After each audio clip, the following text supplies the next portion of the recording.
Protect your DNA. BioPQQ can promote formation of new mitochondria. Infowarsstore.com.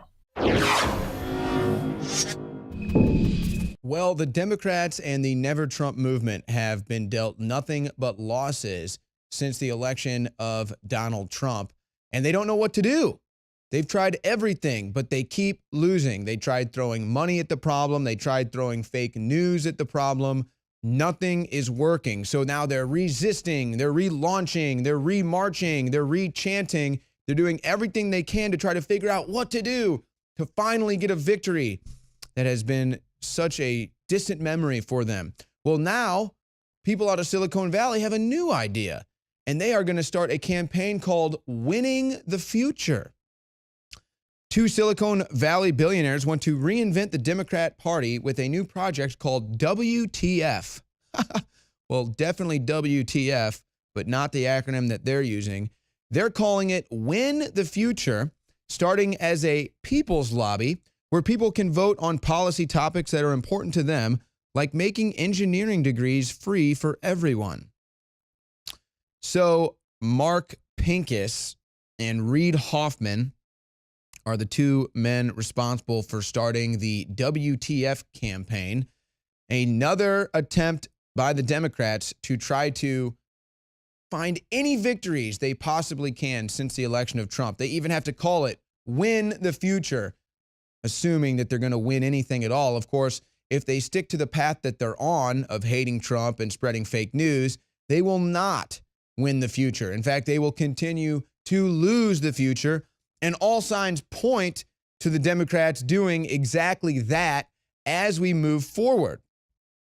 For example, you think that this is going to work for the Democrats? Democrats, 2018. I mean, have you seen the other guys? This is their new bumper sticker. The DCCC asked for input on new sticker slogans, and Twitter hilariously obliges. Yeah, because everything the Democrats do ends up coming back on them. That's the Streisand effect. Just look at CNN and what has happened since they declared war on the Trump meme. So now Democrats are asking for people on Twitter, how do you like our new logo? Democrats 2018. Have you seen the other guys? Of course, the joke is on them because people have seen them and are ditching their party. People have seen the Democrats and won't vote for them anymore. That's the irony of this. And Maxine Waters, she's part of the problem, but she can't even learn how to shut her big mouth.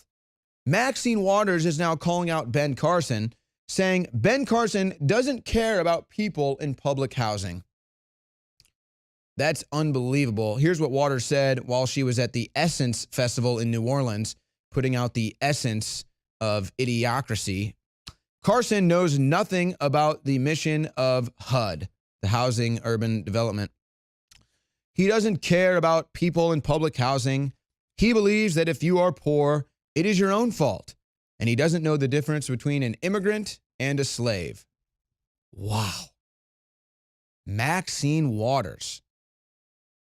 Now, she's also said that she will take on Ben Carson. Could you imagine? I would love, oh my gosh. In fact, I would donate to see this happen. Maxine Waters could actually really fill the coffers of her campaign donation box if she said, I will do a debate with Ben Carson if we raise how much? Say $500,000? $1 million? Yes, Maxine Waters says, if Ben Carson thinks I'm going to give him a pass, I'm going to take his ass apart. Hold on, I'm going to take his ass apart. That's what Maxine Waters sounds like now. So yes, Maxine, please, please debate Ben Carson. I would love to see you debate Ben Carson. And then when Ben Carson is done mopping the arena with you, maybe then you can go on to debate Omar Navarro, who's running against you for office. Of course, she's not going to debate either one of those figures because she knows she doesn't stand a chance. So Democrats, you might want to tell Maxine Waters to shut up if you want to have any victories in the future. Now, the amazing thing about the Democrats and their constituents is that they refuse to live in reality. They refuse to present facts when it comes to debating policy. Most of the time, they won't even debate policy. It's just all about identity. But you just had somebody, Trent Franks from Arizona, go on Fox News and talk about what he thinks is the problem right now that the Democrats are having when debating health care. She said literally the only issue she's hearing about is health care. What about you? Well, we're hearing about it a lot. There's a lot of misinformation there saying, that this will throw a lot of people off of health care. Ironically, Medicaid is their focus, and we spend about a combined amount of about $380 billion on Medicaid now, and under the Republican Medicaid plan, we'll be spending $500 billion over a period of 10 years. In other words, it will slowly escalate. So I don't know how in the world they call that a cut. But unfortunately, and Obama that's cut that's the media environment in which we live, and it has a way of really whipping up a lot of folks that really believe some of the fallacies that are told. How do you think they're and so then they good go at out and shoot communicating Steve Scalise? What at best case you would call misinformation, because news. a number of these groups on the left have said we've got to use this recess.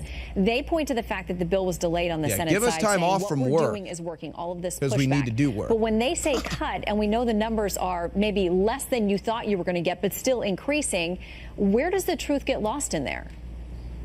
Well, I tell you, that is the greatest challenge in our republic right now, is that we no longer invite truth to the debate. It's not considered on the part of the left a bad tactic to say something that isn't true. They don't hold themselves constrained to the truth, which makes it very difficult to debate them, because while you're trying to put out the fires, the truth kind of gets lost in the morass. And I'm just hoping that people will pay attention to the facts, and if they do, they will see that Obamacare is absolutely imploding. I mean, it's the public policy equivalent of the Hindenburg at this point. And they'll know that we need to do something different, and we're trying so hard to bring back market forces to affect this innovation that we so desperately need in healthcare. It just amazes me because he's so accurate. Whenever you try to talk to someone who defends Obamacare or the Affordable Health Care Act, and you present to them facts like premiums are rising, you present to them facts like a lot of states or counties only have one or two providers now, it's turned into monopoly care, it's going broke, it's failing, they don't care. They don't want to hear it. They just want you to pay for their abortion. They just think that free health care for the poor is something that can just magically happen and grow out of the ground if they just believe it. If I just believe it, people can have free health care. No, that's not how it works. So this is the day and age that we've entered where you would think that both sides want to debate on fact, just debate on policy and what works best.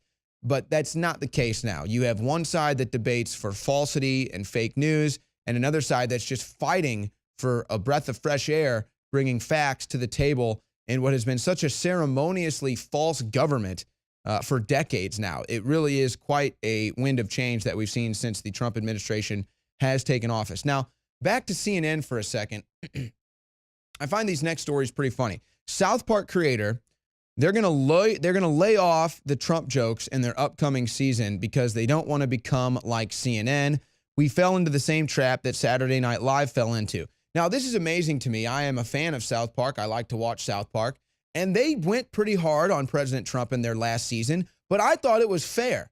I found their jokes towards Trump to be fair. It was funny. I even laughed at it. It didn't seem to be in a really negative, nasty light like we've seen from so much. But here's South Park even seeing that, you know what, these Trump jokes are becoming so watered down and so absurd that even if it was funny for us, people are just not going to want to watch it. They're sick of it. I'm sick of it. So we're just going to cut that out altogether. So I found that funny. So I guess South Park won't be joking about President Trump. I thought it was funny, but the left ruins comedy as usual. And then Lindsay Lohan, this is actually big news, folks. It looks like Lindsay Lohan is finally off of drugs, and she has now called people out for attacking President Trump and his family, saying, stop bullying him. It's our president. He just wants to make America great again. It's time to trust him. So, wow, Lindsay Lohan finally off drugs. You got to like that, folks. And she wants to make America great again. How dare she, though? But that's what probably would happen when some of these drugged out pillhead liberals cut the drugs. You know, we've got a list here of CNN's advertisers, and what we're actually going to have to do here is we're going to have to put out a more complete list because we're calling for the boycott of CNN now. We're going to have to put out a more complete list at Infowars.com. But here's a beginner's list at IntelligentFroglegs.com, maybe a Pepe creation. But nonetheless, we're going to have to put out a full list. It's time to boycott CNN. Support this broadcast, InfoWarsStore.com, and we will overtake CNN, not as fake news, but real news.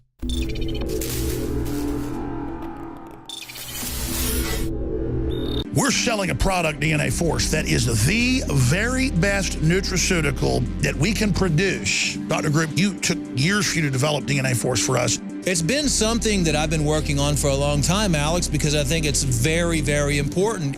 What the aging process is when the cell replicates, we lose a little bit of our telomeres. Telomeres are the little cups on the end of our chromosomes. And when it runs out, you start dying. We chose the PQQ because it has over 175 different clinical trials. It's one of the most effective substances in the world. It works like an antioxidant. It works to repair nerve growth factor. So this is a formula to deliver the maximum amount. It's in powder form. We have so many 5-star reviews. I take this. This is the product that I take. InfoWarsLife.com, and the profit we make. We fight the globals. We fight the New World Order. Secure your DNA Force today at InfoWarsLife.com or call toll-free 888-253-3139.